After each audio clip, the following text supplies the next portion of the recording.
The next one over is the toggle effects. So if I click on this layer, I'm going to unlock it real quick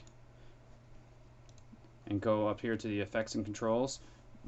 You can see that I have a ramp on the background. If I toggle the effects off, now you can't see the ramp anymore. So that's how you toggle between your effects.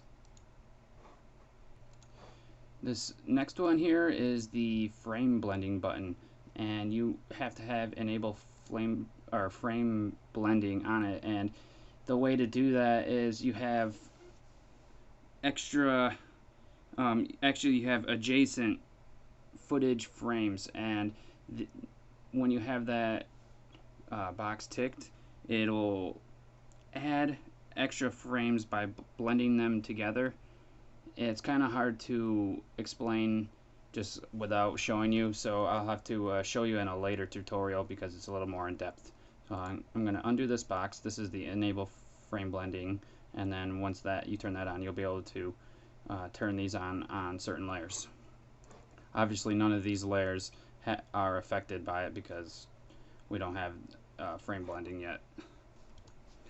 The next one over where these three circles are is the enable motion blur column, and there is an enable motion blur button right here, and if you are animating the position of something and it's moving around, you can enable motion blur to give it more of a realistic look. So if you know how sometimes some things run by really fast and they just look like a blur or something like that, so you can add a little bit of blur to it by enabling the motion blur there. The next one over is the adjustment layer. So if you toggle this switch, an adjustment layer will affect all of the layers below it. So if you add an effect to this, so what can I add? I'll add like a blur because those are quick, and let's go fast. I'll move this up so we can see, and it's gonna affect everything. So if I move it down below the picture and the chainsaw, only the squish and the tuna are going to be blurred. So that's how an adjustment layer works. And if you turn it off, it basically turns off the whole layer. You use these adjustment layers that are up here to create that effect. I don't want to untoggle it because then it just messes up. This is what I want to do, is just delete this off there. The next box over is the toggle 3D layer box, and that pretty much allows you to move your layer or rotate your layer in 3D space. So if let's go to the squish and I'll toggle it, and if I hit position, now if you see the arrows up here, there's a Y and X, and this blue one that's sticking towards us is Z, and now we can move it on the Z axis. You can see that down there, and also with if I do rotation, now you have new options. And new to CS6, you can extrude layers now and make them 3D. So when you have this checkbox ticked and have the layer a 3D layer, you can extrude your layers, which is actually really awesome since you don't have to use a 3D program for that kind of stuff anymore. It saves a lot of time and hassle actually. This little swirl thing here, that's called the pick whip, and you can use that to parent. So if I parent the chainsaw to the tuna here, if I move the tuna, chainsaw is going to move with it, and that's how parenting works.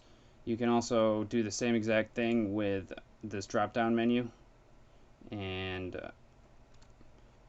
so I'm gonna use the drop down menu to parent the chainsaw to the squish this time, and you can see that it works.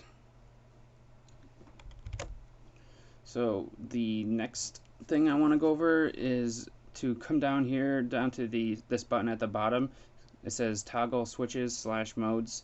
Now if I toggle that, it gives us a new set of options. Let me close these so it's not distracting. So the new options are here to the right and nothing to the left of the layer name changed. So this is the blending mode. So there's a whole huge drop down menu and you can use these to blend over backgrounds and things like that. So you can see this blending mode was overlay and it changed how the chainsaw blended in with the background. So I'll go to normal. This section is the track mat, and I'll have to explain these ones to you later because they're a little more in depth and a little harder to use and not very easy to explain.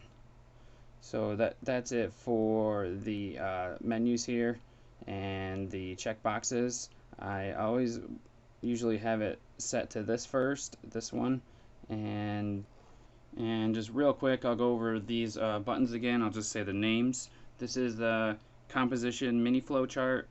This button is the live update, draft 3D, shy layers, enable frame blending, enable motion blur, brainstorm, auto keyframe, and graph editor. So I'll be going over these in a later tutorial. I already went over the auto keyframe and the graph editor, so you guys know what those are from earlier tutorials. So you can check those out if you're just starting on this tutorial.